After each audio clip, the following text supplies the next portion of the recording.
Week 3 college football breakdown here. Interesting maybe the fishiest line of the day by my estimation. This game's at night. We've got SMU traveling to College Park and taking on the Terps of Maryland. This line opened up around 3.5, came all the way down to Maryland -2.5, and seems to be sticking around 3 right now. This is projected to be a very high scoring game. Total right now sits at 73.5. If you've been watching since the preseason, I played Maryland over the 5.5 wins, and I played SMU under the 7 wins. So getting this matchup here preseason, didn't think that we'd be getting this line at 3. You'd think I'd be all over this.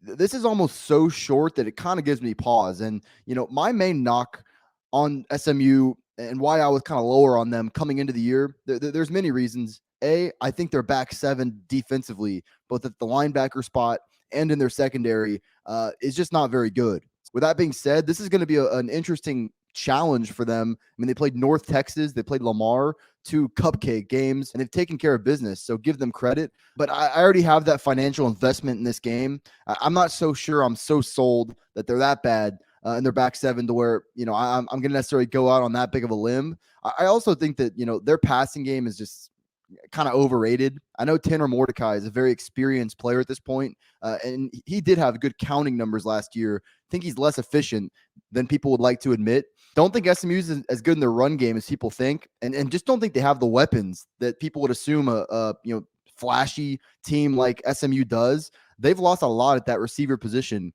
here over the last 2 years. So I am lower on SMU, and I'm higher on Maryland. Now, the one advantage and this is another reason I'm laying off, I put a ton of stock into the trenches. I look more at how teams match up along the offensive and defensive lines than I do at any other position. And the reality of it is SMU is good in the trenches on both sides of the ball. They can get after the quarterback defensively, and that offensive line is the strength of that offense. And I think that's a big reason why Tanner Mordecai had a lot of success last year. I'm just not sold enough on Maryland in the trenches to where, I'd be willing to back them in this spot. I do think they win this game. Listen, I think Taulia Tagovailoa is going to have a good year for Maryland. Thought he had a good year last year. He had a really bad game on a big stage.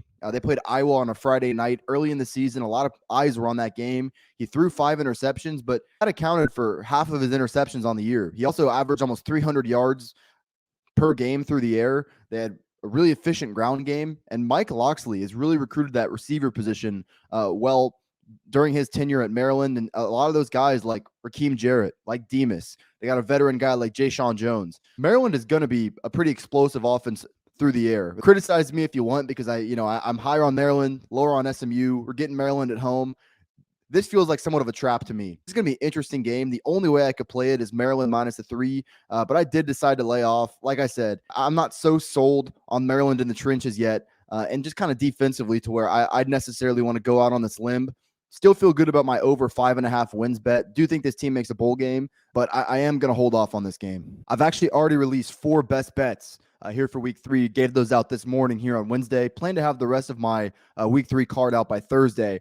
Main place you can follow to see what I'm on officially is Twitter. Follow me there at Fordham Betting. One more thing, guys. Check out proud90.com for all your golf apparel needs. You see this shirt right here. I know you've been staring at it the whole time.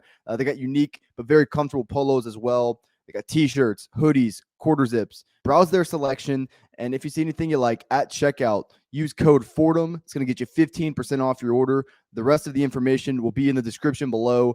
Proud90.com, code Fordham. Support me, support Proud90, proud90.com.